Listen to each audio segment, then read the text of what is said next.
and then really identify, does this need to be perfect or does it need to be done? Done is way better than perfect. So everything doesn't have to be perfect. Trust me on that.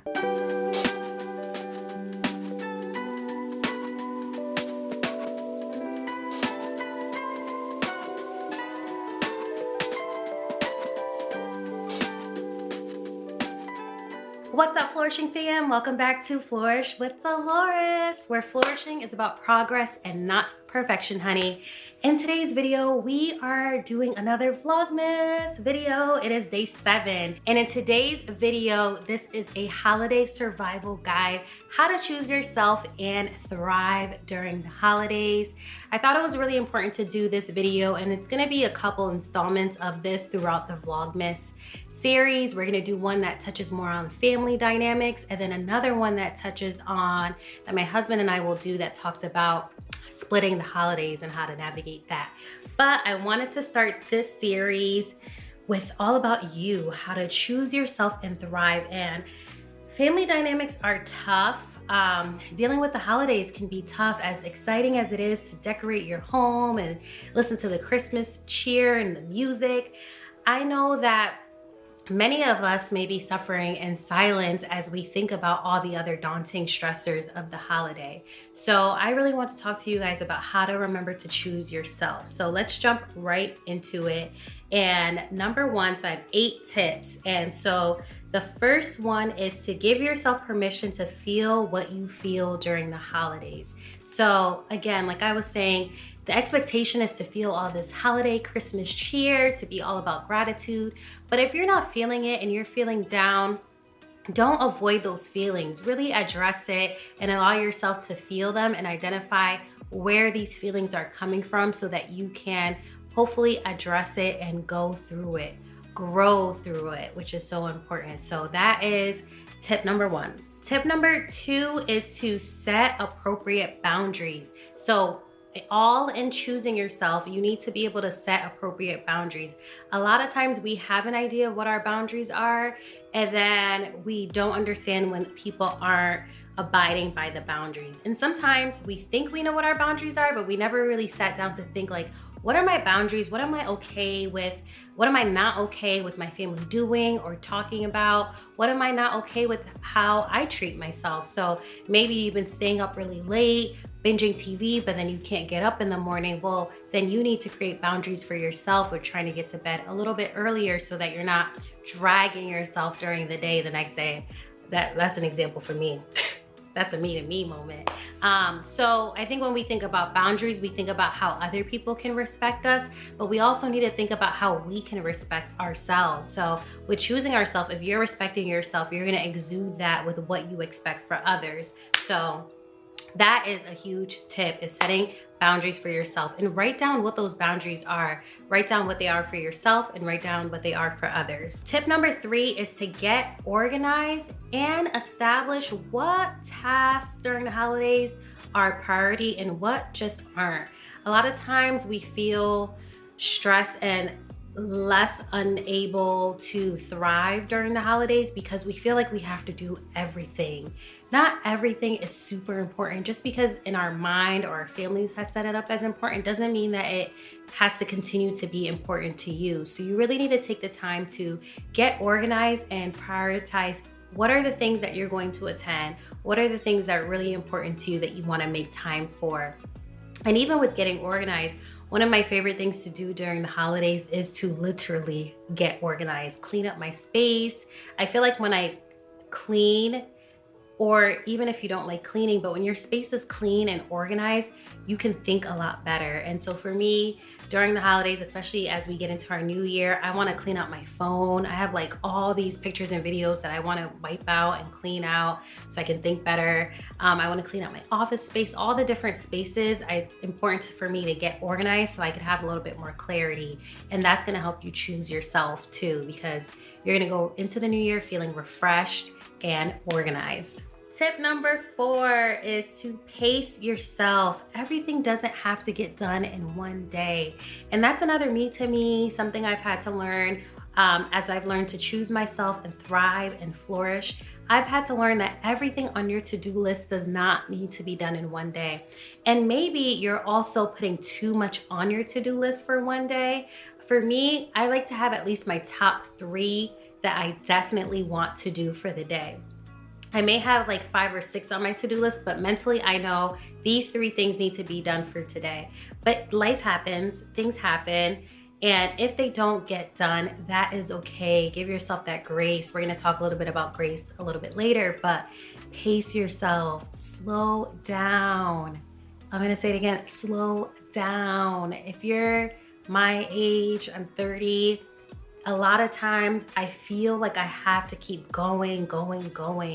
And that is a way to set yourself up for failure because you're not taking breaks to slow down, to catch up with yourself, to be still, to talk to God, and make sure that you are aligned with what He wants for your life. So it is so important to slow down and pace yourself. And I'm saying this to myself too. So in the spirit of choosing ourselves, we need to do that. Number 5 is to reach out for support and delegate. Ooh, that's another huge lesson that I learned in 2021, back to trying to do everything and not pacing myself. I would try to do everything by myself. And that is another sure way to set yourself up for exhaustion and failure. And as much as we think, oh, I'm doing it by myself, I'm choosing myself, you are not choosing yourself if you are running yourself ragged. So you need to allow for people to help you, whether you have someone at home or a good friend you trust, or a little bit of extra money to hire help, whether it's a cleaning service or having someone shop your groceries or do your laundry or organize some tasks that you've had. This year, I took on an intern, I took on a part-time assistant, I've delegated some more things to my husband, who's a huge help. But a lot of times, even with him, he wants to help me, but sometimes he just doesn't really know what I need help with. So we have to be able to verbalize it. And for me, acts of service is one of my love languages, and I have a couple, but I could be pretty bad at letting people know what I need. And so something we tried this year, which has been really helping, is to let him know what's on my to-do list. So he'll say, what's on your to-do list today? And I'll be like, okay, I gotta do this, I gotta do that, I gotta do this, I gotta do that. And I feel myself getting stressed, and then he'll be like, okay, I'll take A and C, and I'll do that. So that's been something that's been helpful to us, if I just let him know what's on my plate, and then he'll step up and take a couple of them. So try it, but you gotta let people support you. That is all about choosing yourself. Even if it feels like you're letting yourself down because someone has to do it for you, trust me, that's choosing yourself. It really, really is, because you'll have more energy and more headspace and less stress. And you'll be able to do the things that you really love for you, and also be able to show up for others even more because you're not as stressed. Number 6, so with delegating and letting other people support you, you then have time to prioritize self-care. Self-care, you know, some people say it's not selfish, or it is selfish, and we look at it in an empowering way. Whichever way you want to look at it, it's selfish, but being selfish is good. Taking care of yourself is good, because again, you can take care of others, and self-care looks different for everyone. So you have to identify what you enjoy.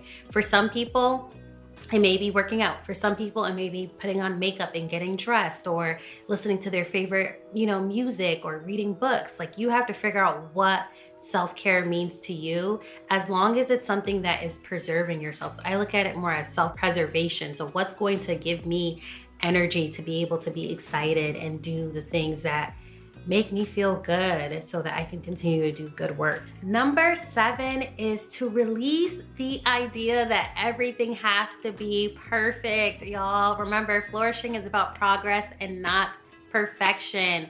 A lot of times the stress that we feel, or things that we are doing that is preventing us from being able to thrive, is because we are trying to do everything perfectly. And trust me, I feel you on that if you are like that. But it doesn't get us as far as we would like to, because we are fixated on things that may not really matter. So it's important to identify the things that you need to do, that you want to do perfectly, and then really identify, does this need to be perfect, or does it need to be done? And done is way better than perfect. So everything doesn't have to be perfect. Trust me on that. And last but not least, as we talk about choosing yourself during the holidays so that you can thrive, is to give yourself some compassion. I love Kristen Neff's book, Self-Compassion. I'll link it below. Sometimes we tend, especially if you're like me, to be so loving on others, but we don't give ourselves that love. And so in Kristen Neff's book, she talks a lot about self-compassion. And if you are spending the holidays with your family and they are stressing you out, or even maybe before you go there, it's important to show yourself that love. And some of the ways that you can do it, it sounds cheesy, but it could be with hugging yourself. So take a break, take a second from watching this video and give yourself a hug, even as you're watching. You know, hold on to yourself, and that releases, you know, the happy hormones that make us feel loved. A lot of times we always think about romantic love, but self-love can be even more powerful. So you can try the hugging yourself method. You can try the hand on heart method, where you take a second to breathe and listen to your hand on your heart. This is one of my favorite ones because I feel like it centers me and grounds me. But giving yourself compassion, giving yourself grace, and taking the time to breathe, even during those tough holiday situations when somebody's asking you why you ain't married yet, or when you gonna have babies, or, you know, just all those annoying questions that we know our family's gonna ask. Take a second and just be like, put your hand on your heart and give yourself some self-compassion. You are amazing. You are going to continue to thrive. You are flourishing. But remember that flourishing is about progress and not perfection. So that is it for this video. Thank you for watching another Vlogmas video, and I will see you tomorrow. Oh, and I can't forget, don't forget to check out our giveaway video. It's the first Vlogmas video that intros our Vlogmas. We are giving away $50. Whoop, whoop, whoop, whoop.